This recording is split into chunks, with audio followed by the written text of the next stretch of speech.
क्या किया ना, मतलब बिंबिसार वो हरे कौन संस्थापक थे। अब इनके बेटे कौन थे, अजातशत्रु। अजातशत्रु ने क्या किया कि अपने पिताजी की हत्या कर दी और सिंहासन पर बैठ गया। तो जो अजातशत्रु, जो बिंबिसार के दोस्त होंगे ना, वो गुस्सा आ जाएंगे। जाहिर सी बात है कि मतलब दोस्त को पता चलेगा कि हमारे दोस्त को मार दिए हैं, तो वो मतलब उनको मतलब मारने के लिए तुल जाएंगे। तो ऐसे में अजातशत्रु क्या करेंगे कि अपने जो राजधानी है ना राजगिरी, उसका करेंगे चार दीवारी कर देंगे, उससे दुर्गीकरण कर दिया जाएगा। दुर्गीकरण मतलब वहां पर नगरीय जगह हो गया, वहां पे चार दीवारी कर जाएगी, अपना सेफ्टी वो बना लेंगे, ठीक है। और फिर ऐसे कर अपना और सेना बढ़ाते जाएंगे और दूसरे राज्य को मतलब और उससे युद्ध कर दूसरे राज्य को ये अपने राज्य में शामिल करेंगे। यही इसमें कहानी है। तो सुनिए, तो अजातशत्रु ने अपने पिता की हत्या करके सिंहासन पर बैठा। क्या ये सिंहासन पर बैठा, इतना बात क्लियर है। अजातशत्रु ने अपने पिता की हत्या कर मतलब बिंबिसार की हत्या करके सिंहासन में क्या जी बैठे। और इनका एक उपनाम था, क्या था, कुनिक। क्या नाम था जी, कुनिक था। तो पूछा जाएगा अजातशत्रु जी का उपनाम क्या था, कुनिक। बिंबिसार की हत्या कौन किया, बिंबिसार के अजातशत्रु या कुनिक, ठीक है। फिर है क्या, अवंती के भय से। अवंती के भय भाई साहब, क्योंकि अवंती जो था ना, अवंती के जो राजा थे वो बिंबिसार के मित्र थे, ठीक है ना।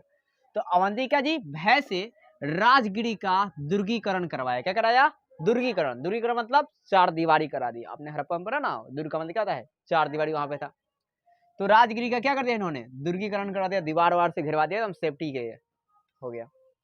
फिर क्या, यह जल मार्ग के महत्व को समझे। ये सबसे पहले ऐसे मतलब था उन्होंने कि जल मार्ग क्या जी महत्व को समझा कि जल मार्ग से व्यापार व्यापार होगा तो वहां से धन अर्जित किया जाएगा। तो यह जल मार्ग के महत्व क्या क्या समझते हुए पाटलिपुत्र को राजधानी बनाना चाहते हैं। क्या करते हैं जी, बनाना चाहते हैं, बनाए नहीं, उदय ना कर बनाएंगे, ठीक है। तो पाटलिपुत्र को राजधानी बनाना चाहते हैं। अजातशत्रु का इतना बात क्लियर है ना कि यह जल मार्ग को महत्व को समझते हुए पाटलिपुत्र को राजधानी बनाता है। यहाँ से भी एक एमसीक्यू क्वेश्चन आता है कि किसने जल मार्ग के महत्व को समझा था, ठीक है, या समुद्री मार्ग को समझा था। तो कौन सा था जी, अजातशत्रु या कुनिक, ऑप्शन में रहेगा। फिर अब कहा है क्या, अजातशत्रु ने सिंहासन पर बैठने के 8वें वर्ष, अजातशत्रु के सिंहासन पर बैठने क्या जी 8वें वर्ष क्या हुआ कि महात्मा बुद्ध का क्या जी, महात्मा बुद्ध का महापरिनिर्वाण, क्या हुआ जी, महापरिनिर्वाण प्राप्त हुआ। क्या हुआ, महापरिनिर्वाण प्राप्त हुआ। तो महात्मा बुद्ध का जब महापरिनिर्वाण प्राप्त होता है तो उस समय क्या बैठक होती है, एक संगीत का आयोजन किया जाता है, ठीक है ना। जैसे मान लीजिए कोई राइटर होता है, वहां पे मतलब उसका कुछ हो जाता है तो वहां पे बहुत सारे राइटर मिलते हैं और वहां पे कुछ अपना भाषण वाषण देते हैं। तो उसी प्रकार है क्या, महात्मा बुद्ध का महापरिनिर्वाण प्राप्त होता है तो वहां पर मतलब अजातशत्रु बैठक बुलाते हैं, ठीक है ना, संगीत करवाते हैं, संगीत का एक आयोजन करवाते हैं। तो है क्या, इसलिए राजगिरी की है क्या सातकर्णी गुफा में, किस गुफा में, राजगिरी का जी सातकर्णी गुफा में अजातशत्रु के संरक्षक में, किस संरक्षक में, अजातशत्रु के संरक्षक में महाकश्यप की अध्यक्षता में, क्या जी, महाकश्यप की अध्यक्षता में बौद्ध संगीति का आयोजन किया जाता है। अब प्रश्न कैसे बनेंगे, प्रथम बौद्ध संगीति का आयोजन किया था। सवाल पूछा जाएगा प्रथम बौद्ध संगीति का आयोजन किसने कराया था, अजातशत्रु में, या किसके संरक्षण में हुआ था, तो अजातशत्रु संरक्षण में था। उस समय प्रथम बौद्ध संगीति के समय में आयोजन में अध्यक्षता कौन कर रहे थे, महाकश्यप। कौन जी, महाकश्यप। सवाल पूछा जाएगा प्रथम बौद्ध संगीति किस गुफा में हुई थी, सातकर्णी गुफा में हुई थी। सवाल पूछा जाएगा प्रथम बौद्ध संगीत आयोजन जो हुआ था कहाँ हुआ था, राजगिरी में हुआ था, ठीक है ना। पॉइंटेड एक है, इसमें हर पॉइंट में क्वेश्चन है एमसीक्यू के लिए। तो आप पूरा लाइन रखें। आपने क्या सुना कि अजातशत्रु के सिंहासन पर बैठने के 8वें वर्ष, क्या जी 8वां वर्ष, महात्मा बुद्ध जो थे ना उनका महापरिनिर्वाण प्राप्त हुआ, वहां से मतलब कुछ चीजें मिली, ठीक है ना। अब जब मिला तो हुआ क्या कि इसलिए राजगिरी के सातकर्णी जो गुफा था उसमें क्या किया, अजातशत्रु के संरक्षण में महाकश्यप की अध्यक्षता में प्रथम बौद्ध संगीति का आयोजन किया गया।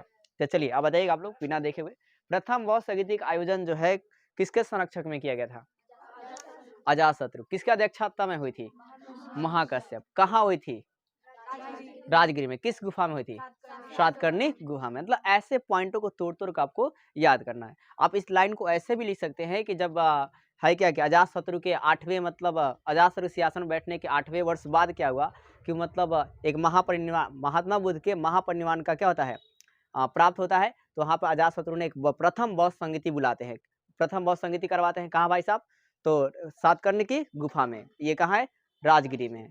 फिर आपका है इसका अध्यक्षता कौन करते थे, महाकश्यप। मतलब कैसे पॉइंट कर आप अलग पॉइंट बना के लिखे तो ज्यादा जाएगा।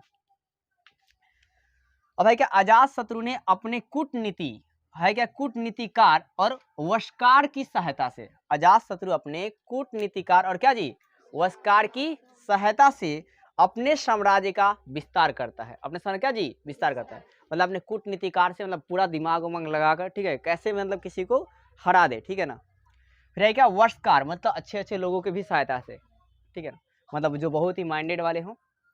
फिर वजी को मगध में मिलाने का इसमें है क्या वशकार की भूमिका रही। किसकी भूमिका रही जी वशकार, मतलब बहुत बुद्धिजीवी लोगों की क्या थी भूमिका रही थी। तो आपसे पूछा जाएगा कि मध्य को आपका है क्या कि वजी को मगध में मिलाने के लिए किसकी भूमिका रही थी, तो वशकार की भूमिका रही थी। ठीक है, कोई दिक्कत है आपको यहाँ तक?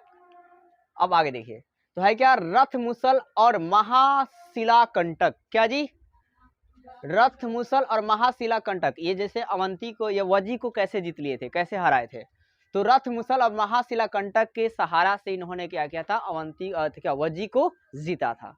ठीक है, अब ये मस्त रथ मुसल क्या होता है, तो पत्थर फेंकने वाली एक प्रकार की तोप होती है, ठीक है ना। आजकल तोप मतलब बंदूक से तोप फेंका जाता है ना, बड़ी बड़ी मिसाइलें फेंकी जाती है, तो उसी प्रकार आप उस टाइम में रथ मुसल क्या होता है, पत्थर फेंकने वाला एक प्रकार का तोप को रथ मुसल कहते हैं। पत्थर फेंकने वाले एक प्रकार तोप को क्या बोलते हैं, रथ मुसल कहते हैं। क्या होता है जी रथ मुसल, मुसल में क्या निकलेगा पत्थर फेंक निकलेगा धराव तरह, ठीक है ना, वो सेना पर जाकर गिरेगी, उससे बहुत सारे सेना मारे जाएंगे।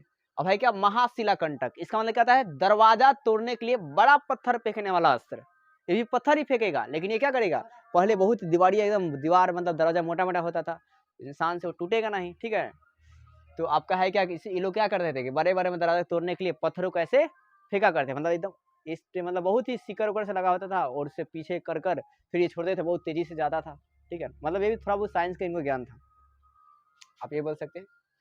तो है क्या दरवाजा तोड़ने के लिए बड़ा पत्थर फेंकने वाले अस्त्र को महाशिलाकंटक कहते हैं। क्या कहते हैं जी महाशिलाकंटक कहते हैं। समझ गए आप लोग, रथ मुसल समझ में आया, और क्या जी महाशिलाकंटक की सहायता से अजात शत्रु ने वजी को जीत लिया। किसको जीत लिया जी वजी को जीत लिया, ठीक है।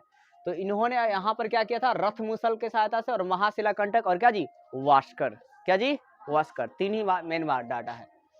फिर है क्या कि वजी के विरोध संघर्ष में, वजी क्या जी विरोध संघर्ष, जब मतलब लड़ाई चल रही थी, ठीक है, विरोध संघर्ष में आजीवक के संप्रदाय, आजीवक क्या जी आजीवक संप्रदाय के एक संस्थापक थे, मतलब फाउंडर थे। आजीवक संप्रदाय के क्या थे फाउंडर, कौन थे, मक्खी पुत्र, क्या जी मक्खी पुत्र घोषाल, क्या जी मक्खी पुत्र घोषाल क्या होती है मृत्यु हो जाती है।